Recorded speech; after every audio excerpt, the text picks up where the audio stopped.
الحمد لله الحمد لله نحمده ونستعينه ونستغفره ونؤمن به ونتوكل عليه ونعوذ بالله من شرور أنفسنا ومن سيئات أعمالنا من يهده الله فلا مضل له ومن يضلله فلا هادي له ونشهد أن لا إله إلا الله وحده لا شريك له ونشهد أن سيدنا ونبينا ومولانا محمد وعلى آله وأصحابه أجمعين أما بعد وقال الله تبارك وتعالى في كلامه المجيد والفرقان الحميد فأعوذ بالله من الشيطان الرجيم بسم الله الرحمن الرحيم والعصر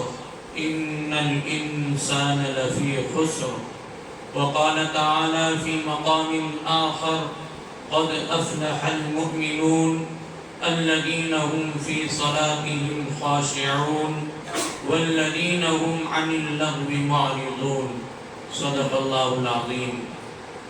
معزز و محترم مصلیان کرام، حاضرین مجلس، اللہ رب العزت کا بہت بڑا احسان اور کرم ہے کہ اللہ تعالیٰ نے ہم تمام کو دین کی نسبت پر کچھ دیر جڑ کر جم کر بیٹھنے کی توفیق عطا فرمائی. بڑی دیر سے ہمارے جمنے کے تعلق سے اور جو ایک محنت اس علاقے میں چل رہی ہے اس کے تعلق سے حضرت مولانا شکیل صاحب دامت برکاتہم العالیہ کی زبانی آپ سن رہے تھے.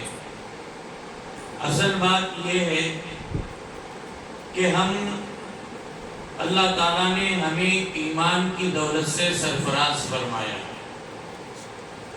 یہ دولت اتنی قیمتی ہے کہ اس کا اندازہ ہم نہیں لگا سکتے، کیونکہ یہ دولت ہمیں بن مانگے ملی ہے، بغیر محنت کے ملی ہے.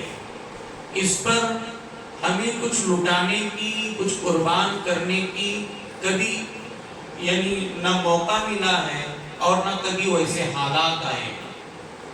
ایمان کی قدر و قیمت دیکھنا ہے تو صحابہ کی زندگیوں کو دیکھا جائے، تابعین اکابرین کی زندگیوں کو دیکھا جائے تو ہمیں معلوم پڑے گا کہ ایمان کیا چیز تھی.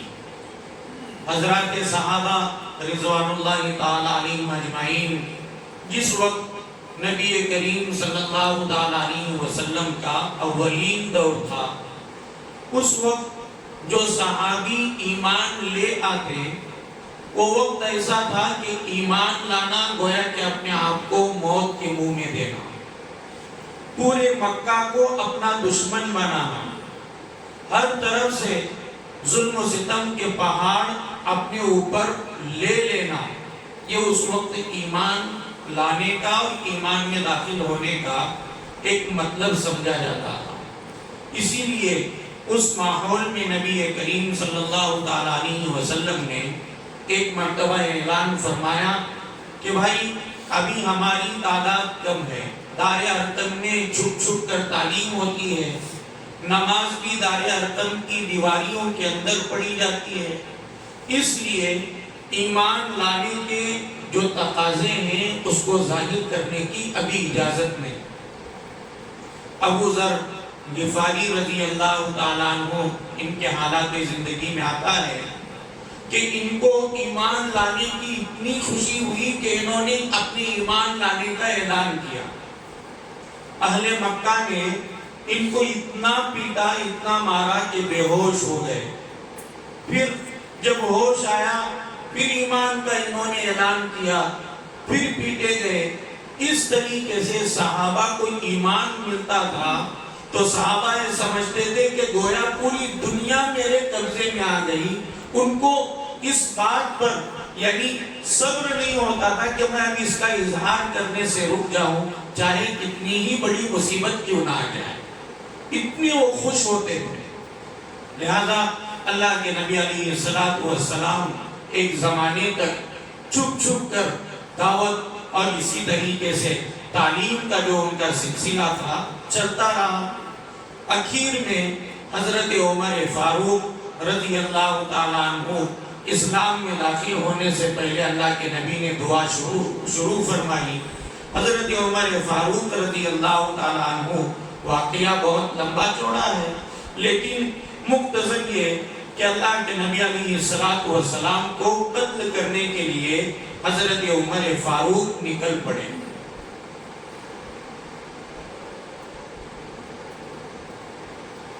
حضرت عمر فاروق رضی اللہ تعالیٰ عنہ کا تیور بدلا ہوا تھا، ہاتھ میں ننگی تلوار تھی. کسی نے راستے میں پوچھا کہ عمر کیا بات ہے، بڑے جلال میں جہاں جاتے ہوئے نظر آ رہے ہو، خیر تو ہے؟ کہا کہ آج تو محمد کا کام جو ہے وہ تمام ہوگا. تو بتانے والے نے بتایا کہ محمد صلی اللہ علیہ وسلم کے پاس جانے سے پہلے اپنی بہن برمیلی کی پہلے حالت دیکھو، جا کر وہ بھی مسلمان ہو چکے ہیں، انہوں نے بھی اپنا دین چھوڑ دیا ہے، لہذا انہوں نے اپنا رخ موڑ لیا، بہن بنوئی کے گھر گئے. وہاں جانے کے بعد جو حالات آئے ہم بار بار سنتے ہیں. پھر بہن بھی چونکہ عمر خطاب کی بہن تھی، وہی خون جو عمر کے بدن میں دوڑ رہا تھا، رگوں میں دوڑ رہا تھا، وہی خون ان کے بدن میں بھی تھا. انہوں نے بھی جمال میں آ کر، جلال میں آ کر باقاعدہ عمر کا مقابلہ کیا اور عمر فاروق کو کچھ باتیں کہی، جس کے نتیجے میں وہ مومن ہو گئے، اسلام میں داخل ہو گئے. اور اللہ کے نبی علیہ السلام کے پاس جا کر انہوں نے کلمہ پڑھا تو حضرت عمر فاروق رضی اللہ تعالیٰ عنہ نے فرمایا کہ اللہ کے نبی، آج تک نماز یہاں دار ارقم میں پڑھی جاتی تھی، اب کے بعد نماز کعبے کے سامنے ہوگی. اللہ کے نبی نے فرمایا کہ ابھی تعداد اتنی نہیں ہے، تھوڑی ابھی تعداد بڑھنے کا انتظار کیا جائے. تو عمر فاروق رضی اللہ تعالیٰ عنہ نے فرمایا اللہ کے نبی، میں نے سنا تھا، کیا غلط ہے کہ آپ یہ دعا کر رہے تھے کہ اللہ آپ دو عمروں میں سے کسی ایک عمر کے ذریعے سے اسلام کو شان و شوکت عطا فرما دیجیے. تو اللہ کے نبی نے فرمایا ہاں برابر ہے، یہ دعا میں کیا کر رہا تھا. تو اللہ کے نبی کو حضرت عمر فاروق رضی اللہ تعالیٰ عنہ کو فرمایا کہ عمر فاروق رضی اللہ تعالیٰ عنہ نے فرمایا کہ اللہ کے نبی، عمر کے اسلام لانے سے پہلے بھی نماز چھپ کر پڑھی جائے اور عمر کے اسلام لانے کے بعد بھی نماز چھپ کر پڑھی جائے تو عمر کے اسلام لانے کا فائدہ ہی کیا ہوگا. تو حضرت عمر فاروق کے بعد نماز کعبۃ اللہ میں آئی. اس طریقے سے ایمان والوں کو اس وقت ستایا جاتا تھا، لہذا ایمان والے ہر چیز برداشت کرتے تھے، مومن ہر چیز کو برداشت کرتے تھے، لیکن کسی بھی طریقے سے وہ اس بات کے لیے تیار نہیں تھے کہ ان کے ایمان میں ذرا برابر بھی کمی واقع ہو جائے. یہ اول دن سے صحابہ کے اندر ایک طریقے کی ایمان کی محبت بیٹھی ہوئی تھی کہ دنیا کے حالات کیسے بھی آ جائیں، ہمیں تو ایمان کی محنت میں لگنا ہے. اور انہوں نے سمجھ لیا تھا کہ ایمان کے علاوہ دنیا میں کوئی قیمتی چیز ہے ہی نہیں، اسی لیے ہر چیز ان کے لیے آسان تھی. اللہ کے نبی کا اشارہ پاتے ہی اپنی جان ہتھیلی میں لے کر نبی کے پیچھے پیچھے گھومنا یہ صحابہ کی روزمرہ کی عادت تھی. اور وہی چیز ایمان کی تقاضے کی اور ایمان کو اپنے اندر باقی رکھنے کی جو جذبے کی چیز تھی، وہی چیز صحابہ کے بعد تابعین کو، تبع تابعین کو، اولیاء کرام کو جنہوں نے جس چیز نے کامیاب کیا وہ یہی چیز تھی کہ ہمارے اندر ایمان باقی رہے، ایمان ترقی کرے. یہ ایک مومن کے اعتقادات کے اندر اور اس کے دل و دماغ کے اندر یہ بات بیٹھنی چاہیے کہ دنیا میں بھلے ہی ایک وقت مجھے کھانا ملے، ایک وقت بھوکا رہ جاؤں، لیکن میرے ایمان میں ذرا برابر بھی ڈگمگ نہیں آنی چاہیے. یہ جب تک ایک مومن نہیں سوچتا تب تک انسان اس معاملے میں اور ایمان کے تقاضے میں کبھی بھی کامیاب نہیں ہو سکتا. اور ایمان والا اپنی وقت کی بہت حفاظت کرتا ہے، کیونکہ اس کا ایک ایک لمحہ اللہ سے قریب کرنے کے لیے اس کو مدد کرتا ہے. یہ زندگی جو اللہ تعالیٰ نے انسان کو عطا فرمائی ہے یہ کوئی ٹائم پاس کے لیے نہیں ہے۔ اللہ تعالیٰ نے قرآن کریم میں فرمایا أَفَحَسِبْتُمْ أَنَّمَا خَلَقْنَاكُمْ عَبَثًا وَأَنَّكُمْ إِلَيْنَا لَا تُرْجَعُونَ، کیا تم یہ گمان کرتے ہو کہ تمہیں ایسے ہی بیکار پیدا کیا گیا ہے؟ کیا تم اللہ کی طرف لوٹ کر نہیں جانے والے؟ ایک ایمان والے کا یہ عقیدہ ہے کہ بعض بعد الموت یعنی موت کے بعد اٹھایا جانا یہ یقینی امر ہے۔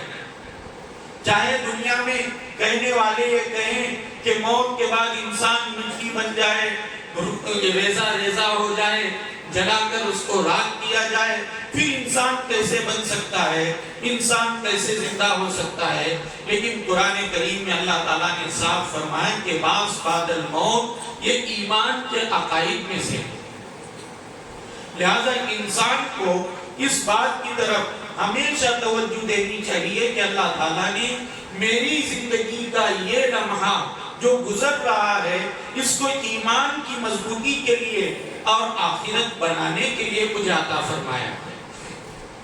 اب جس کے سامنے اتنا بڑا مقصد ہو کہ آخرت میں کامیابی حاصل کرنا، جنت مل جانا اور اللہ کے سامنے کھڑا ہونا، وہ انسان اپنے اوقات کو کب ضائع کر سکتا ہے اور کب اس کو کھیل کود میں اور ٹائم پاس کے نام پر برباد کر سکتا ہے؟ لہذا یہ وقت کی کیا قدر و قیمت ہے ہم کو اندازہ اس بات سے ہوتا ہے کہ وقت کی خدائے کائنات نے قسم کھائی ہے۔ قسم انسان اس وقت کھاتا ہے جب اپنی بات میں پختگی پیدا کرنا، کہ انسان کوئی بات کہے اور سامنے والا یہ محسوس کرے کہ بھائی اس بات کے اندر کتنی سچائی ہے، ذرا ڈاؤٹ فل ہو رہا ہے، تو بولنے والے کو جب شک آئے تو قسم کھاتا ہے کہ خدا کی قسم یہ بات ایسی ہے۔ جب قسم کھائی جاتی ہے تو اس بات کے اندر مضبوطی آتی ہے۔ اب اللہ تعالیٰ کی بات جو بھی اللہ کہے وہ بات مضبوط ہی ہوگی، لیکن اس کے باوجود اللہ کسی چیز کی قسم کھائے تو اس کا مطلب یہ ہے کہ اس چیز کی مضبوطی کی کوئی انتہا نہیں، اس چیز کی اہمیت کی کوئی انتہا نہیں۔ لہذا اللہ تعالیٰ نے قرآن کریم میں فرمایا والعصر، قسم ہے زمانے کی۔ اس کے اندر تفسیریں بہت زیادہ ہیں، لیکن اس کا لب لباب اور ماحصل یہ ہے کہ وقت کی خدائے کائنات نے قسم کھائی۔ علماء نے لکھا ہے کہ اللہ تعالیٰ نے وقت کی قسم اس لیے کھائی کہ انسان وقت کو بھرپور کام میں لاوے، اس کو فضول اور بیکار اوقات میں نہ گزارے۔ اسی کو دوسرے انداز میں اللہ تعالیٰ نے سورہ مومنون کی شروع کی آیتوں کے اندر ذکر فرمایا۔ اللہ تعالیٰ فرماتے ہیں قد افلح المؤمنون، کامیاب ہو گئے وہ مومن، یعنی کامیاب ہو گئے وہ مومن جنہوں نے اپنی نماز میں خشوع پیدا کیا۔ الذین ہم فی صلاتہم خاشعون، کامیاب ہونے والے مومنوں کی کچھ صفات بیان کی ہیں۔ اس میں سب سے پہلی صفت یہ بیان کی کہ جو اپنے نماز میں خشوع پیدا کرنے والے۔ پھر دوسرے نمبر پر یہ ذکر فرمایا الذین والذین ہم عن اللغو معرضون، اور کامیاب مومن وہ ہو سکتا ہے جو اپنے اوقات کو اور اپنے آپ کو لغو چیزوں سے دور رکھے، عن اللغو معرضون۔ لہذا اللہ تعالیٰ نے انسان کو جو وقت دیا ہے اس وقت کو کام کی چیزوں میں لگانا یہ عقل مندی ہے، اور بیکار چیزوں میں لگانا یہ انسان کی بے وقوفی ہے۔ اور آج کل ہم دیکھیں کہ دنیا میں آج تک جن جن شخصیتوں نے کچھ کام دنیا میں کیا ہے ان کے اوقات کا ہم محاسبہ کریں تو ہمیں معلوم ہوگا کہ وہ اپنا ایک ایک سیکنڈ گن کر کام میں لگایا کرتے تھے، جس کے نتیجے میں اللہ نے ان سے دنیا میں بڑا کام لیا۔ جیسے ہم دیکھیں کہ آج کل کی شخصیات میں حضرت مفتی محمد تقی عثمانی دامت برکاتہم العالیہ ہیں۔ ان کے حالات زندگی جو ہمارے سامنے وقتاً فوقتاً آتے ہیں سے یہ پڑھنے میں آتا ہے اور سننے میں آتا ہے کہ وہ سفر میں بھی ہوں تو ہم اپنا جو پڑھا ہوا ہے اس کو باقاعدہ کتابی شکل میں منتقل کرنے کی کوشش میں رہتے ہیں. ہمیشہ دین کی فکر میں، دین کو لینے اور دینے کے کام کے اندر وہ مشغول رہتے ہیں. ان کا ایک وقت بھی، ایک لمحہ بھی بغیر کسی مشغولیت کی ہمیں نہیں پایا جاتا. آج بھی ہمارے حضرت مفتی احمد صاحب خانپوری دامت برکاتہم العالیہ، ابھی ان کی عمر تقریباً لگ بھگ 85 کے قریب ہے. آج بھی ان کو دیکھنے والے بہت سارے ہمارے یہاں موجود ہیں. 85 سال کی عمر میں انسان کو اپنی بستر سے اٹھنا مشکل ہوتا ہے، لیکن آج بھی حضرت کا معمول یہ ہے، جو جوانی میں تھا صبح صادق سے 2 گھنٹے پہلے اٹھ کر تہجد میں مشغول ہونا، ذکر جہری کرنا اور پوری امت کے لیے دعا کرنا. پھر نماز کے اندر جو باقاعدہ تکبیر اولیٰ کا اہتمام کرنے کی تاکید نبی پاک علیہ السلام نے ذکر فرمائی ہے، قرآن کریم کے اندر اس کا باقاعدہ اشارہ ملتا ہے. پھر نماز جو اوقات پر انسان کو پڑھنے کی طرف ترغیب دلائی جاتی ہے، ان الصلاۃ کانت علی المؤمنین کتابا موقوتا، کہ انسان کے لیے نماز باقاعدہ وقت پر جو رکھی گئی ہے، اس سے بھی انسان کو اوقات کی طرف توجہ دلائی گئی ہے کہ اپنے اوقات کو قیمتی بناؤ. تو آج بھی حضرت کا یہ معمول ہے کہ باقاعدہ اذان سے 5-10 منٹ پہلے مسجد میں آ کر جماعت کے اور نماز کے انتظار میں بیٹھنا. وہاں جو پڑھنے والے طلبہ ہیں، ہم سے پہلے جو فارغ ہوئے وہ بھی، اور ہم نے بھی اپنے زمانے میں، اور آج بھی لوگوں کا کہنا یہ ہے کہ حضرت کو آج تک کسی نے بھی اپنی 1-2 رکعت امام کے پیچھے پوری کرتے ہوئے نہیں دیکھا. اتنا اہتمام کرنے والے ہمارے اکابرین کہ جس کے ذریعے سے اللہ تعالیٰ ان سے کام لیتے ہیں. اور آج ہماری زندگی کا حال یہ ہے کہ ہم ٹائم پاس کے نام پر طرح طرح کی لغو چیزوں کے اندر مشغول ہیں. آج معاشرے کے اندر ہم دیکھیں کہ ہمارا معاشرہ کتنی یعنی پستی میں جا رہا ہے. ہر برائی ہمارے معاشرے میں پائی جاتی ہے. ہمارے بچے، ان کے اندر جو آداب ہونے چاہیے وہ آداب ہماری زندگیوں میں، ہمارے بچوں کی زندگیوں میں نہیں ہے. لیکن بچوں کی اس فکر کو ماں باپ اپنے ذمہ لینے کے لیے بھی تیار ہیں. ہماری بچیوں کا حال یہ ہے کہ بچیاں جب جوانی کے قریب ہوتی تھی تو باقاعدہ ماں اور گھر کی عورتیں ان بچیوں کو دینی تربیت کے اعتبار سے پردے کا اہتمام، پھر اسی طریقے سے حیا اور پاکیزگی کے تعلق سے جو مضامین ہوا کرتے تھے اس کے ذہن کے اندر اس طریقے سے فٹ بٹھایا کرتے تھے کہ جس کے نتیجے میں بچی کبھی بے پردگی کا اس کے دل و دماغ کے اندر خیال بھی نہیں آتا تھا. لیکن آج ہمارا حال یہ ہے کہ بچے الگ ٹائم پاس میں ہیں، بچیاں الگ ٹائم پاس میں ہیں، ماں باپ الگ ٹائم پاس میں ہیں، اور اسی طریقے سے ہماری زندگیاں گزر رہی ہیں. کسی کو کسی کی کوئی پڑی نہیں ہے. حالانکہ اسلامی تعلیمات کے اندر ایک ایک لمحہ وصول کرنے کے لیے باقاعدہ انسان کو یہ کام دیے گئے ہیں کہ وہ عبادت میں رہے، بندگی میں رہے. اب بندگی اور عبادت صرف نماز پڑھنے کا نام نہیں ہے، صرف قرآن کریم 24 گھنٹے اپنے ہاتھ میں لے کر قرآن کریم پڑھنے کا نام عبادت نہیں ہے. ہاں وہ بھی عبادت ہے، لیکن جو طریقے نبی پاک علیہ السلام کے ذریعے سے امت کو پہنچائے گئے ہیں اس ایک طریقے پر بھی عمل کرنا یہ بھی عبادت ہے. چاہے انسان تجارت کرتا ہو لیکن نبی پاک علیہ السلام کے طور طریق پر وہ تجارت کرے گا تو یہ تجارت کرنا بھی انسان کے لیے عبادت کا حکم ہے. اس کو تجارت پر بھی ثواب دیا جائے گا.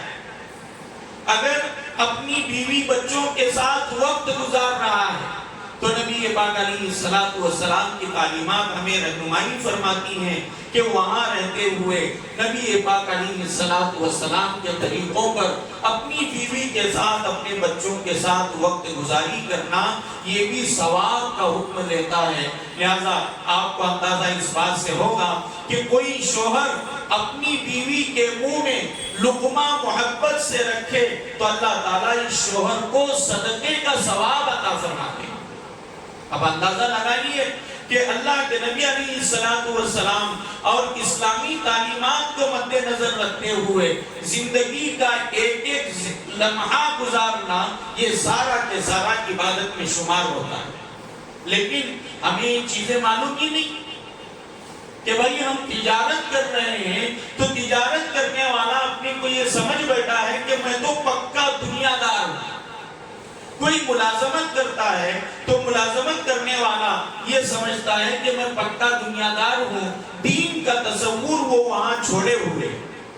یہاں تک کہ باقاعدہ اگر کالج میں ہمارے پڑھنے والے طلباء ہیں، جوان طبقہ ہے، تو کالج کی زندگی اس طریقے سے گزار رہے ہیں کہ وہ سمجھتے ہیں کہ ہم تو پورے پکی پیور دنیا داری کے اندر ہیں، یہاں دین کا کوئی تصور ہی نہیں۔ حالانکہ نبی پاک علیہ السلام کے بتلائے ہوئے طریقوں کو اگر وہ کالج کے ماحول میں اپنی زندگی میں فالو کرے، اپنی زندگی میں اپنائے، تو کالج کے ماحول میں رہ کر بھی انسان نبی پاک علیہ السلام کی سنتوں کے ذریعے سے ولایت کا درجہ پا سکتا ہے۔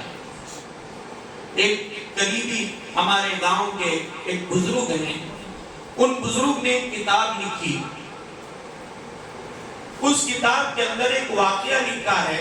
حضرت لکھتے ہیں کہ میرا ایک مرید ہے 22 سال کا جو کالج پڑھتا تھا، وہ مجھ سے آ کر بیعت ہوا۔ بیعت ہونے کے بعد میں اس نے ایک قسم یہ کھائی کہ حضرت آج میں بیعت ہو رہا ہوں، آپ کے ہاتھ میں ہاتھ دے کر میں اپنی زندگی کو سدھارنے کی کوشش کرنے کی پہلی سیڑھی پر قدم رکھ رہا ہوں۔ آج میں یہ قسم کھاتا ہوں کہ آج کے بعد میں سنت چھوڑ کر کوئی کام نہیں کروں گا، جو بھی کام کروں گا سنت کے مطابق کروں گا۔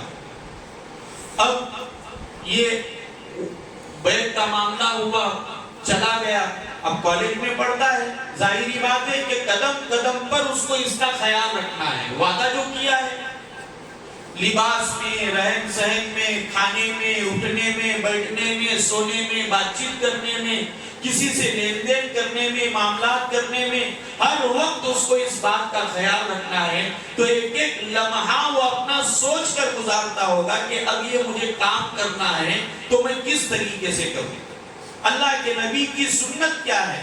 لہذا وہ قدم قدم پر سنتوں کو جانتا تھا اور اس کے مطابق اپنی زندگی کو اپنانے کی کوشش کرتا تھا۔ ایک لمبا زمانہ اس کی یہی محنت، یہی کوشش کے ساتھ گزرا۔ ایک موقع ایسا آیا کہ چند اکابرین کے ساتھ اس کو عمرے کی توفیق نصیب ہوئی، ارض مقدس کی حاضری نصیب ہوئی، مکہ المکرمہ میں عمرہ مکمل ہوا۔ مدینہ المنورہ کی حاضری کے وقت ہوٹل میں وہاں کھانا ٹیبلوں پر ہوتا ہے، اور ضرورت کے موقع پر علماء نے لکھا ہے کہ اس کی گنجائش ہے، ورنہ تو کھانے کی سنت یہ ہے کہ دسترخوان پر کھانا لگایا جائے اور انسان سنت کے مطابق بیٹھ کر اللہ کو یاد کرتے ہوئے کھانا کھائے۔ کھانے کے بہت سارے آداب ہیں۔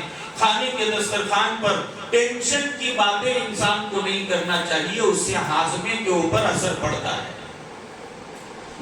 کس طریقے سے بیٹھنا، کیا باتیں کرنا، پوری رہنمائی شریعت نے کی ہے، لیکن ہمیں معلوم یہ نہیں ہے کہ ہمیں کس طریقے سے زندگی گزارنا ہے۔ بس ہم اپنے اعتبار سے جس کو دین سمجھ رہے ہیں اس کو اپنی زندگی میں اپناتے ہیں اور اسی پر ہم قائم ہیں کہ بس یہی دین ہے۔ بلکہ ایک ایک لمحہ ہمیں یہ جاننے کی ضرورت ہے کہ ابھی ہمارے سامنے یہ عمل ہے، اس میں نبی کی سنت کیا ہے۔ آپ اندازہ لگائیے کہ ایک مرتبہ ایک شخص اپنے شیخ کی خدمت میں تھا، اب وہ کئی سال خدمت کرتا رہا، اچانک اس کے ذمے دسترخوان اٹھانے کی ذمہ داری آئی۔ اب دسترخوان اٹھانے کی ذمہ داری آئی تو دسترخوان جیسے ہی کھانا ہو گیا اس نے دسترخوان لپیٹنا شروع کیا تو شیخ نے پوچھا کہ بھائی کھڑے ہو جاؤ، ٹھہر جاؤ، آپ نے دسترخوان اٹھانے کا طریقہ سیکھا ہے؟ ہم کو اندازہ آ رہا ہے کہ سیکھنے کی کیا کیا چیزیں ہیں۔ ابھی تک ہمیں قرآن کریم پڑھنا نہیں آتا، وہ ہم نے سیکھا نہیں۔ نماز ہم کبھی سیکھے ہیں جماعت میں جا کر، ابھی تک اس کا ویریفائی ہوا نہیں کہ ہماری نماز صحیح ہے یا نہیں ہے، اس میں پڑھی جانے والی چیزیں ہماری درست ہیں نہیں ہیں، ہمارا رکوع درست ہے نہیں ہے، کبھی ہم نے سوچا نہیں۔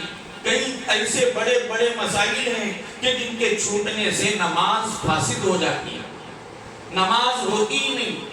یہ بڑے بڑے مسائل ہیں جو ہم نے نہیں سیکھے تو ہمنا دسترخوان اٹھانے کا طریقہ کیا معلوم ہوگا؟ تو شیخ نے اپنے مرید کو روکا کہ بھائی ٹھہر جاؤ، دسترخوان اٹھانے کا بھی طریقہ ہے۔ تو اس شاگرد نے کہا کہ حضرت یہ بھی کوئی سیکھنے کا طریقہ ہے کہ دسترخوان اٹھانے کا بھی اب سیکھنا پڑے گا؟ کہا کہ ہاں، دسترخوان پر الگ الگ قسم کی نعمتیں ہوتی ہیں، اس پر روٹیاں کھا کر ہڈیاں بچی ہوئی ہوتی ہیں، روٹی کے اور کھانے کے چاول کے ذرات ہوتے ہیں، کبھی پھل فروٹ کھاتے ہیں تو اس کے چھلکے ہوتے ہیں، اور یہ تمام چیزیں الگ الگ مخلوقات کی غذا ہیں۔ اگر سب اٹھا کر ایک جگہ سمیٹ کر اگر ڈال دیا جائے تو ظاہر کی بات ہے کہ چوہوں کی جو غذا ہے، چوہے کھانے کے لیے آئیں گے تو بلیوں کے آتے ہی چوہے بھاگ جائیں گے، اپنی غذا حاصل نہیں کر سکیں گے۔ بلی کی جو غذا ہے وہ اگر بلی حاصل کرنے آئے گی، کتے کے آتے ہی بلی بھاگ جائے گی۔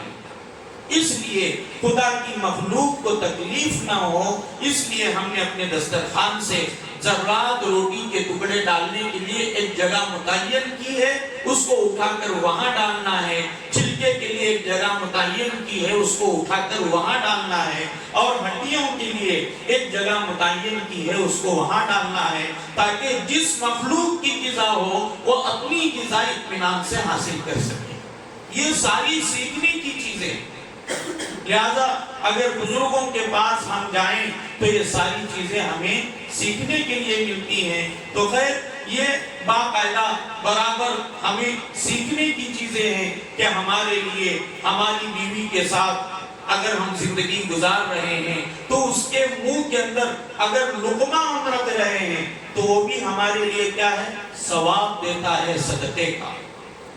اس لیے ہمیں اس بات کی طرف توجہ دینا ہے کہ ہمیں اللہ تعالیٰ نے جو وقت دیا ہے یہ وقت بڑا قیمتی ہے۔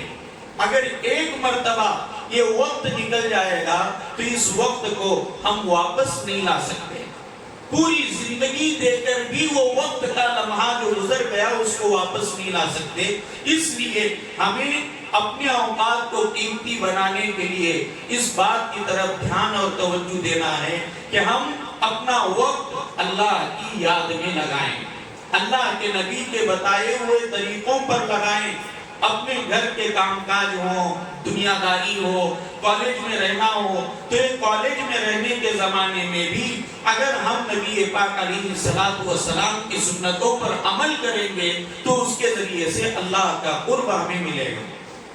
تو حضرت نے لکھا کہ جب مدینہ المنورہ کے اندر باقاعدہ ہم پہنچے تو وہاں ٹیبلوں کے اوپر، کرسیوں کے اوپر کھانے کا ایک ماحول بنا ہوا تھا۔ اس شاگرد نے کہا کہ حضرت میں یہاں کھانا کھانے کے لیے جب بیٹھتا ہوں تو میرے دل کے اندر یہ خیال آتا ہے کہ نبی پاک علیہ السلام کے شہر میں آ کر بھی ہم اگر سنت چھوڑ دیں تو کتنی بری بات ہے۔ ایسا نہیں ہو سکتا کہ ہم ہوٹل والوں سے بات کریں اور تھوڑا سا ان کو منا کر دسترخوان بچھا کر نبی کے طریقوں پر ہم کھانا کھا لیں۔ تو حضرت نے کہا کہ ٹھیک ہے، بات کرو۔ ہوٹل والے سے بات کی گئی، وہ مان گیا، ان کے لیے دسترخوان وغیرہ بچھا کر کھانے کا انتظام ہوا۔ تو جس رات نبی پاک علیہ السلام کی سنتوں پر کھانا کھایا گیا، اس رات جب آرام کیے تو آرام کرنے کے بعد میں اللہ کے نبی علیہ السلام کی زیارت ان اکابرین میں سے ایک بزرگ کو ہوئی، اور اللہ کے نبی نے فرمایا کہ تم تمام کا عمرہ اللہ تعالیٰ نے اس نوجوان کے طفیل قبول کیا ہے جس نے نبی کی سنت کو زندہ کیا۔ تو ہم جس ماحول میں رہیں ہمارا ذہن اس بات کی طرف ہونا چاہیے کہ ہم کوئی بیکار نہیں ہیں، ہمارے پاس وقت نہیں ہے، وقت فرصت ہے کہاں، کام ابھی باقی ہے۔ انسان کے پاس فرصت کہاں ہے؟ جب تک وہ مر کر اپنے لیے جنت کا مستحق کا پروانہ نہ لے لے تب تک اس کے لیے فرصت نہیں ہے۔ ہمارے اکابرین کی زندگیوں کو ہم دیکھیں کہ ایک ایک لمحہ وہ اس طریقے سے گزارتے تھے کہ گویا وہ اس بات کی طرف مشغول تھے کہ میرا زندگی کا ایک لمحہ بھی غفلت میں نہ گزر جائے۔ کئی سارے اکابرین کے حالات زندگی میں آتا ہے کہ وہ زندگی میں اس طریقے کا معمول بنائے ہوئے تھے کہ 24 گھنٹے میں صرف ایک مرتبہ کھاتے تھے، سال ہاں سال ان کا معمول تھا، 24 گھنٹے میں صرف ایک مرتبہ کھاتے تھے اور اسی پر اپنی زندگی گزارے ہوئے تھے۔ آج ہماری زندگیوں میں کیا ہے؟ دن میں اگر صبح اٹھنے سے لے کر رات سونے تک ہم صرف کھانے پینے کا اندازہ لگائیں تو آرام سے 10-15 وقت تو ہمارے کھانے پینے کے نکل جاتے ہیں۔ کبھی گھر کا کھانا، کبھی دوستوں کے ساتھ ناشتہ، کبھی بریک فاسٹ، اور کبھی عصر کے بعد، کبھی عشاء کے بعد، کبھی گھر میں اس طریقے کا، اور ہوٹلوں میں کھانے جب انسان جاتا ہے تو وہاں تو گھنٹہ 2 گھنٹے تو ویٹنگ میں نکل جاتے ہیں۔ یہ کھانا منگوایا ہے، ابھی آنے کے لیے وقت لگے گا، وہاں انسان کا وقت گزر جاتا ہے۔ یہ آدھا گھنٹہ 1 گھنٹہ ہم کیا سمجھتے ہیں کہ ایسی ہی ہے؟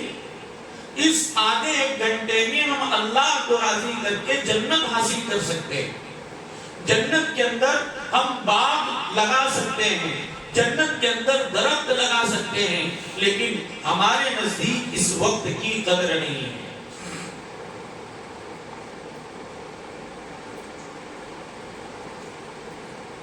کئی سارے جوان، اور آج کل تو بڑا افسوس کا المیہ یہ ہے کہ بوڑھے حضرات بھی رات کے دیر وقت تک کٹوں پر بیٹھ کر یا سوسائٹی کے چوراہوں پر بیٹھ کر رات میں ایک موبائل رکھا ہوا ہے اور اس کے اوپر گیم کھیل رہے ہیں۔ 1 بج رہا ہے، 2 بج رہے ہیں۔ رات کا یہ وقت وہ ہے، آسمانی دنیا کی طرف رب کائنات متوجہ ہو کر بندوں کو پکار پکار کر یہ کہتا ہے کہ میرے بندوں، تم جس پریشانی میں ہو میرے سامنے رکھو، میں تمہاری وہ پریشانی دور کروں گا۔ آج کون ایسا ہے جو کسی پریشانی میں نہ ہو؟ ماں باپ اپنے بچوں سے پریشان ہیں، بیوی اپنے شوہر سے پریشان ہے، شوہر بیوی سے پریشان ہے، اگر کمانے والا ہے تو اپنے کمائی کے نقشوں میں پریشان ہے کہ میں اتنی محنت کر کے بھی مجھے کچھ نہیں مل رہا۔ حالانکہ انسان بڑا پریشانی کی حالت میں ہے۔ کوئی نکاح کیا ہوا ہے، وہ اولاد کے نہ ہونے سے پریشان ہے، کوئی جوان بچے اس کے گھر میں بیٹھے ہوئے ہیں تو ان کے رشتوں کے لیے پریشان ہے، لوگوں کے سامنے اور دینداروں کے سامنے دعاؤں کی درخواست کرتے پھرتے ہیں، لیکن جب رات کا وقت ہوتا ہے تو خود رب کائنات بندوں کو پکار پکار کر مانگنے کی طرف دعوت دے رہے ہیں، اور ہم اس وقت گیم کھیلنے میں، موبائل کے گندے مناظر میں، شارٹ کلپ دیکھنے میں اور موبائل کی اسکرینوں پر اگر اپنا وقت گزاریں گے تو یاد رکھو ہماری پریشانیاں کیسی دور ہوگی۔ یہ موبائل نے تو ہماری زندگیوں کا ستیاناش کر دیا ہے۔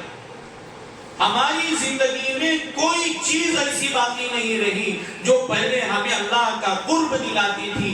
آج موبائل کے ذریعے سے وہ ساری چیزیں ختم ہو گئی۔ پہلے باقاعدہ بچوں کو یہ سکھایا جاتا تھا کہ اپنی ماں باپ کی خدمت کرنا ہی تمہارے لیے جنت میں جانے کا بہترین زینہ ہے۔ ماں کی قدموں میں جنت ہے، باپ جنت کا مضبوط دروازہ ہے۔ حضرت امام شافعی علیہ الرحمہ ایک مرتبہ اپنی والدہ کی خدمت میں پہنچے اور اپنی والدہ کے قدم دبانے کے لیے بیٹھ گئے۔ آج بچوں کو، جوان بچوں کو اس بات کی طرف متوجہ ہونے کی ضرورت ہے کہ ماں باپ وہ انمول تحفہ ہے دنیا میں، جو ایک مرتبہ دنیا سے رخصت ہو جائے اس کا نعمت بدل نہیں مل سکتا۔ دنیا کی ہر چیز مل سکتی ہے لیکن ماں باپ کا بدل نہیں مل سکتا۔ امام شافعی علیہ الرحمہ اپنی ماں کے پیر دبا رہے، دباتے دباتے اچانک جوش میں آ گئے اور جوش میں آ کر اپنے ماں کے پیر کے تلوؤں کو چومنے لگے۔ کون شخصیت ہے؟ امام شافعی رحمۃ اللہ علیہ، جن کے نام پر پورا مسلک چلا۔ اللہ تعالیٰ نے وہ ذہنیت اور وہ فطانت عطا فرمائی تھی، جہاں تمام علماء مسائل بتانے سے عاجز آ جاتے تھے، وہاں امام شافعی مسئلہ حل کیا کرتے تھے۔ اتنا بڑا جلیل القدر امام اپنی ماں کے پیر چومنے لگتا ہے، تو ماں شرم کے مارے، اتنا بڑا امام ہے اور میرے پیر چوم رہا ہے، ماں شرم کے مارے پیر کھینچنے لگتی ہے، تو ماں کو امام شافعی کہتے ہیں کہ امی جان آپ پیر مت کھینچیے، میں تمہارے پیر نہیں میری جنت چوم رہا ہوں۔ اب اندازہ لگائیے، اس طریقے کا سبق دینے کے بعد بچے اپنی ماں کی خدمت کیا کرتے تھے، ان سے میٹھی باتیں کرنے کے لیے وہ بے چین رہا کرتے تھے۔ آج موبائل نے یہ حالت لا رکھی ہے کہ ایک ہی گھر میں ماں باپ موجود ہیں، بچے موجود ہیں، بہو اور پوتے نواسے سب موجود ہیں، لیکن سب اپنے موبائل میں مشغول ہیں، نہ چھوٹے بڑوں کو پوچھنے کے لیے تیار ہیں، نہ بڑے چھوٹوں کی نگرانی کرنے کے لیے تیار ہیں، سب موبائل میں اپنا وقت ضائع کرنے اور بیکار کرنے میں لگے ہوئے ہیں۔ یہ ہمارے لیے بہت خطرناک المیہ ہے، اور ہمارے پاس وقت ہے ہی کہاں کہ ہم اتنا موبائل کے اندر لگ کر گھنٹہ ڈیڑھ گھنٹہ، بلکہ کتابوں میں لکھا ہوا ہے کہ آج کل گیم، اتنی بڑی بڑی گیم ڈاؤن لوڈ ہو چکی ہے، 13 گھنٹے بچے گیم کھیلتے ہیں اور ان کو کھانے پینے تک کا خیال نہیں رہتا۔ آج یہ ہمارے لیے بہت خطرناک حالت ہے۔ موبائل سے اپنے آپ کو دور کرنے کے لیے ہمیں اہتمام کرنے کی ضرورت ہے۔ یہ وقت ہمیں دنیا کے اندر اللہ تعالیٰ نے دیا ہے، یہ بہت قیمتی تحفہ ہے۔ ایک مرتبہ انسان کی زندگی گزر جائے گی، اذا مات الانسان انقطع عملہ، جب انسان مر جاتا ہے تو اس کا نام اعمال بند کیا جاتا ہے۔ پھر بعد میں انسان اللہ کے پاس مانگے بھی کہ مجھے عبادت کے لیے وقت چاہیے، تو اس کو وقت نہیں دیا جائے گا۔ یہی دنیا میں انسان کی جو زندگی ہے، اس کا ایک ایک لمحہ، ایک مرتبہ سبحان اللہ کہنے سے انسان جنت میں بہت کچھ پا سکتا ہے۔ ہمارے حضرت ایک مرتبہ یہاں محمدیہ میں جب صحت اچھی تھی تو آئے ہوئے تھے، انہوں نے بیان کے اندر یہی اوقات گزاری کے اوپر ایک واقعہ سنایا تھا۔ میں نے کئی مرتبہ اپنی مجلسوں میں سنایا بھی ہے۔ حضرت نے کہا کہ ایک مرتبہ ایک بزرگ کسی جگہ سے گزر رہے تھے کہ اچانک قبرستان بیچ میں آ گیا، اور قبرستان سے گزرتے گزرتے قبر پر ان کا گزر ہوا تو ان کو کشف ہوا کہ قبر میں صاحب قبر قرآن کریم پڑھ رہے ہیں۔ اب بڑا تعجب ہوا، قبر تو عمل کی جگہ ہے نہیں، وہاں تو انسان قیامت تک سوئے گا، اگر ایمان والا ہے، اچھے اعمال والا ہے تو سکون کی نیند سوئے گا، ورنہ قیامت تک کوڑے پڑیں گے، ازدہے دستے رہیں گے، بڑی خطرناک حالت ہوگی۔ اس طریقے سے قبر بھینچے گی کہ ایک فصلی دوسری فصلی میں اللہ کے نبی نے اس طریقے سے ہاتھ کر کے دکھایا کہ اس طریقے سے پھنسے گی۔ اس طریقے سے قبر نہ جو ایمان والے نہیں اور اعمال والے نہیں ان کو تکلیف پہنچائے گی۔ لیکن یہ بزرگ کہنے لگے کہ مجھے بڑا تعجب ہوا کہ قبر سے قرآن کریم پڑھنے کی آواز آ رہی ہے تو مراقبے میں بیٹھ گئے۔ یہ بزرگوں کی خاص کچھ کیفیات ہوتی ہیں جو ہمیں سمجھنے سے بہت دور ہے، یہ ہماری بانسر جائے گی۔ ایسا کیسے ہو سکتا ہے کہ ایک زندہ قبر پر بیٹھے اور قبر والے کے ساتھ بات کریں؟ یا ایسا ہی جیسے شیخ زکریا رحمۃ اللہ علیہ نے فرمایا کہ بلوغت کے بعد کے حالات جو ہیں وہ بالغ ہونے سے پہلے نہیں سمجھ میں آتے کہ کیا کیا ہوتا ہے بالغ ہونے کے بعد۔ ایسے ہی بزرگ جب انسان بنتا ہے، اللہ کے نیک بندے بنتے ہیں تو اللہ ان کو کچھ ایسی چیزیں عطا فرماتے ہیں جو عام بندوں کے ذہن کے اندر نہیں آ سکتا۔ تو یہ بزرگ مراقبے میں بیٹھ گئے، صاحب قبر سے باتیں شروع ہوئی۔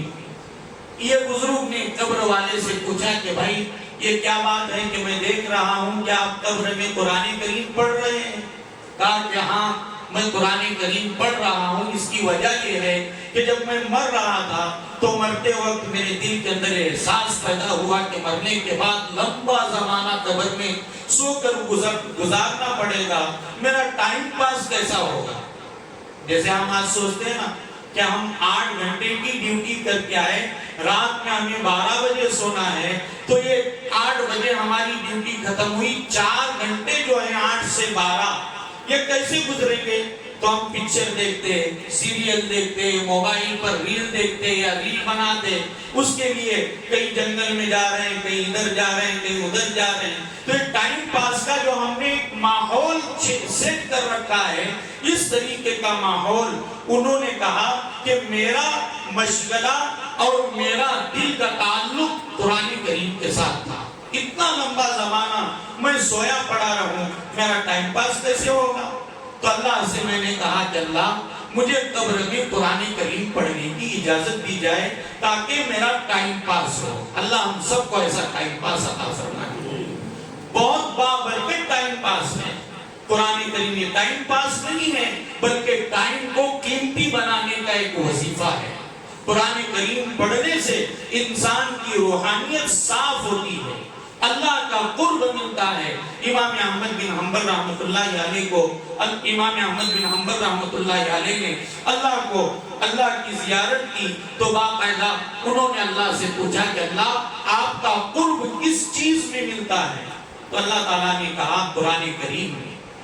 امام احمد بن حنبل رحمۃ اللہ علیہ نے فرمایا کہ اللہ اس کو سمجھ کر پڑھے یا بغیر سمجھ کر پڑھے؟ تو اللہ تعالیٰ نے فرمایا کہ سمجھ کر پڑھو تب بھی میرے قریب بندہ آتا ہے، اور اگر نہ سمجھ کر پڑھے صرف قرآن کریم صحیح پڑھے تب بھی اللہ تعالیٰ کا قرب نصیب ہوتا ہے۔ تو قرآن کریم یہ بہت بڑی قیمتی چیز ہے جو انسان کو اللہ عطا فرمائے۔ تو ایک بزرگ نے کہا کہ مجھے قرآن کریم پڑھنے کی اجازت دی جائے تاکہ میرا ٹائم پاس ہو۔ اللہ نے میرے زندگی بھر کے مشغلے کو دیکھتے ہوئے مجھے اجازت دے دی۔ اس وقت سے لے کر اب جب تو قرآن کریم سن رہا ہے، میں نے 70,000 قرآن کریم پڑھے۔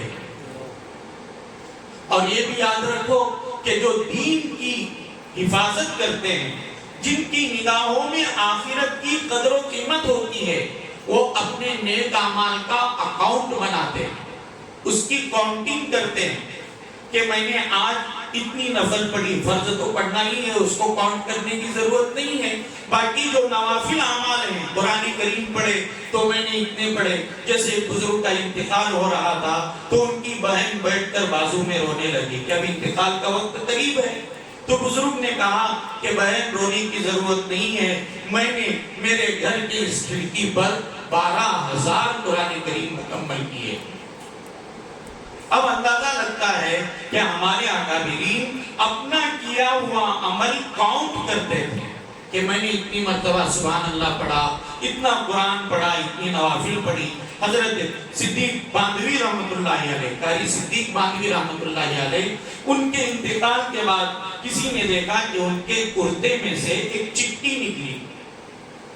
اس چٹھی میں اس دن کے اعمال لکھے ہوئے تھے اور اس میں لکھا تھا کہ آج میں نے صبح سے رات تک 18 مرتبہ صلاۃ التسبیح پڑھی۔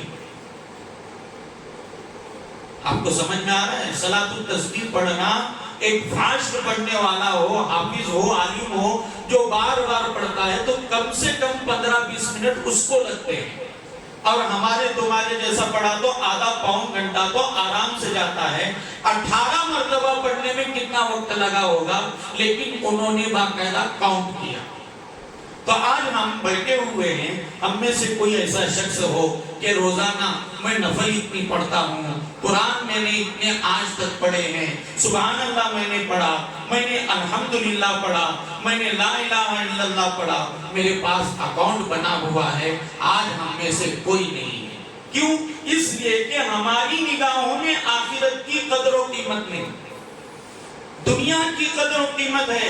جو بینک میں کہتے ہیں یا اکاؤنٹ میں کہتے ہیں یہاں کتنا بیلنس ہے، وہاں کتنا بیلنس ہے، اسی ٹوپی 2200 پیسے کا ہے، اسی ٹوپی 2200 پیسے کا ہے، یہ سب ہم نہ معلوم ہے۔ لیکن ہماری عبادتیں ہم نے کتنی کی ہمارے اکاؤنٹ میں نہیں ہے، یہ آخرت سے غفلت نہیں تو اور کیا ہے؟ ہم نے کتنے قرآن پڑھے، کون بول سکتا ہے بولو؟ ہم نے کتنے سبحان اللہ پڑھے؟ حالانکہ پڑھتے ہیں لیکن اس کا ہمیں اہتمام نہیں ہے۔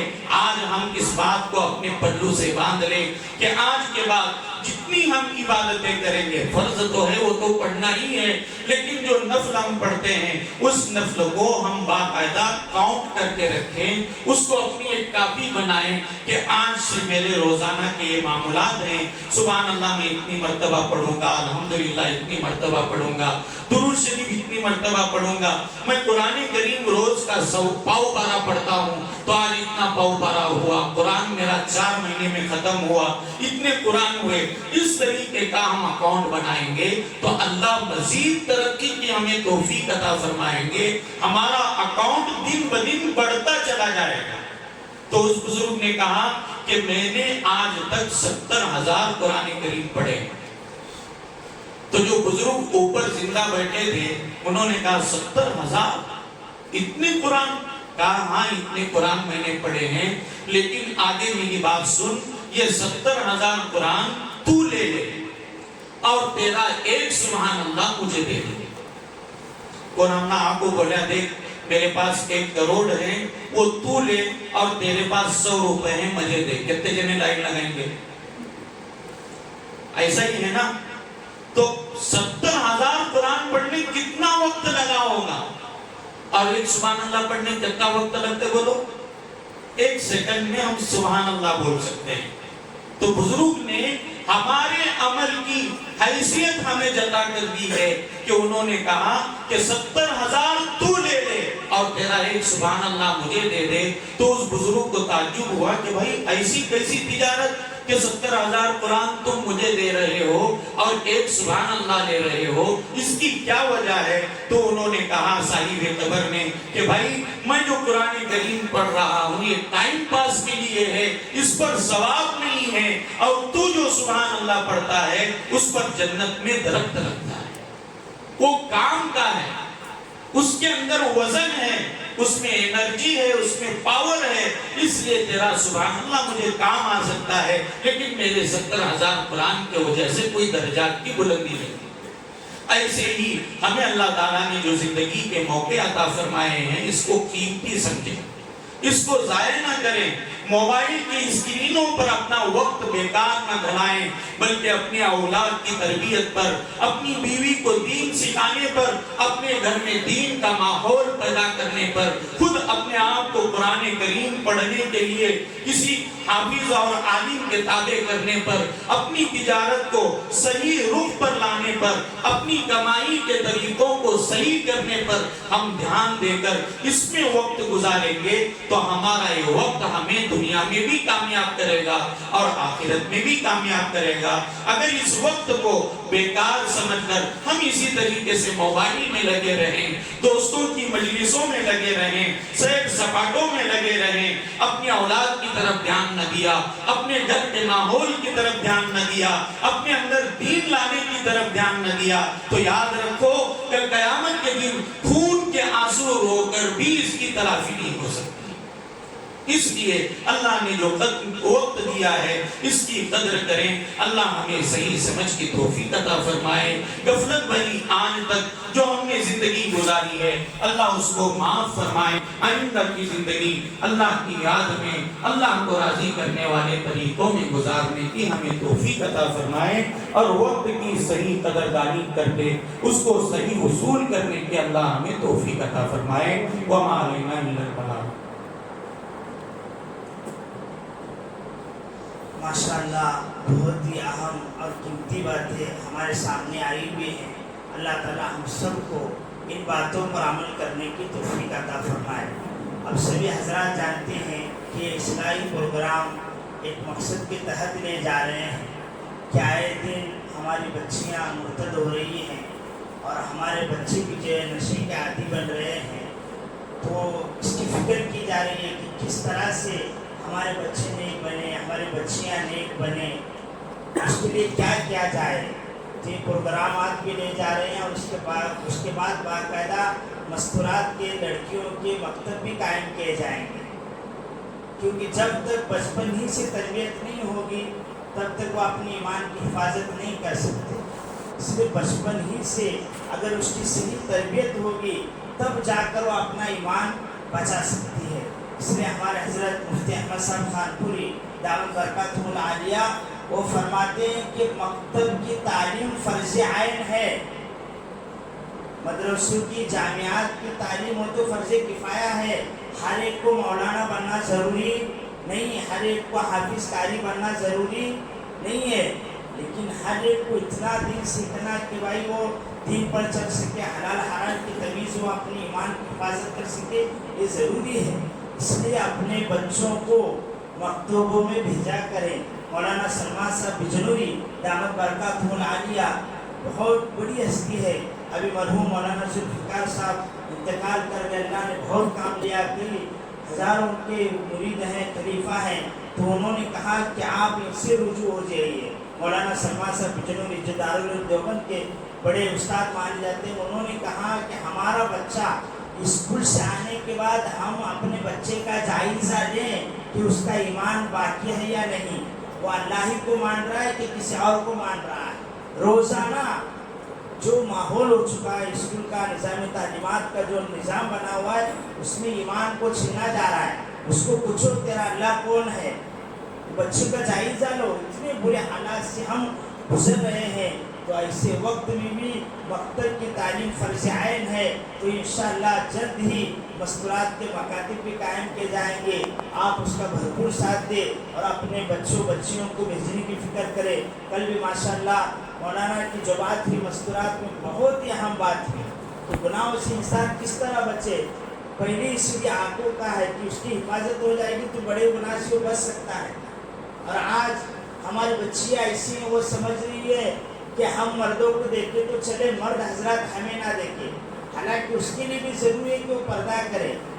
آج بچے اتنے گھر کو انہوں دیکھتے رہتے, ہمیں ٹینشن میں آتے ہیں یہ چھوڑے ہمارے پہچان کے محرم بیرا مہیا کر دو, بتا انہیں شکل چلا دے, دیکھتی جاتے ہیں. ایسا ماحول بنے سے ہے, تو ایسے ماحول جو بگاڑ والا ماحول ہے اس کو ختم کرنے کے لیے یہ فکر اور کوشش ہو رہی ہے. آپ بھی خاص کر دعائیں کریں اور اس کے لیے ساتھ دیں. انشاءاللہ آئندہ جو پروگرامات ہوں گے اس میں بھی شریک رہیں.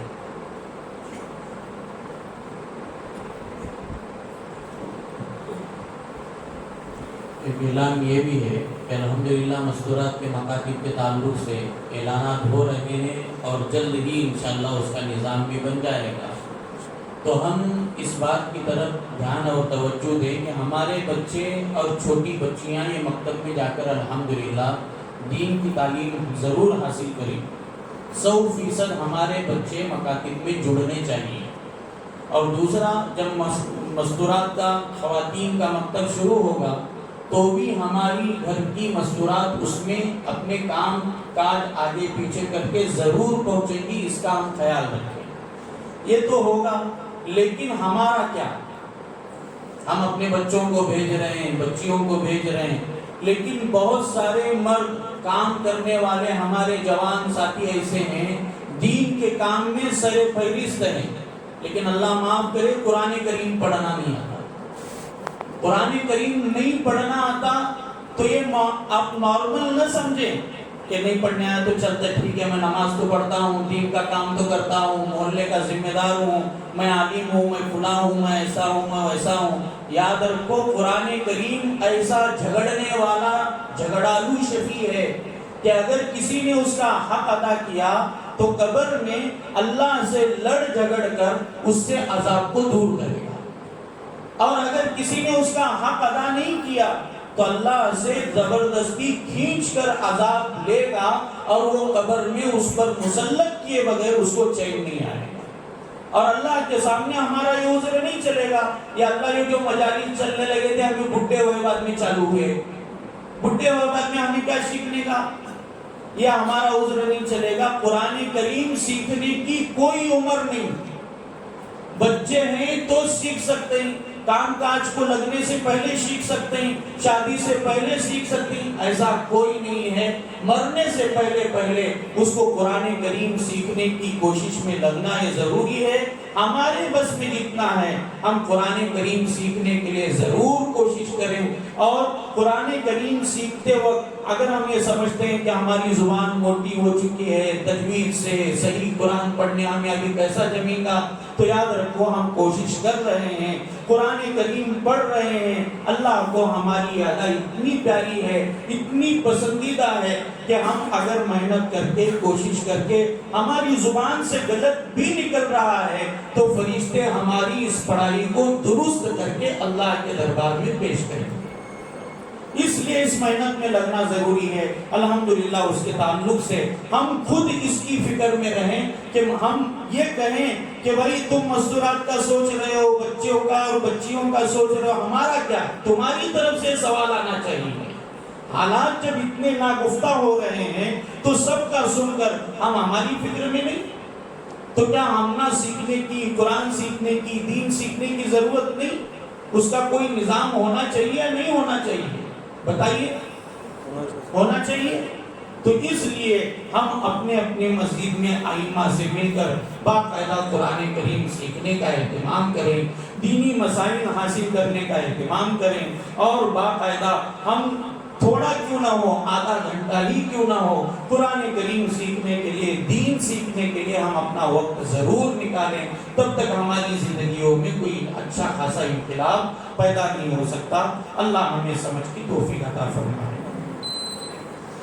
سبحانک اللہم و بحمدک و تبارک اسمک و تعالی جدک و لا الہ غیرک، سبحان اللہ و بحمدہ، سبحان اللہ العظیم۔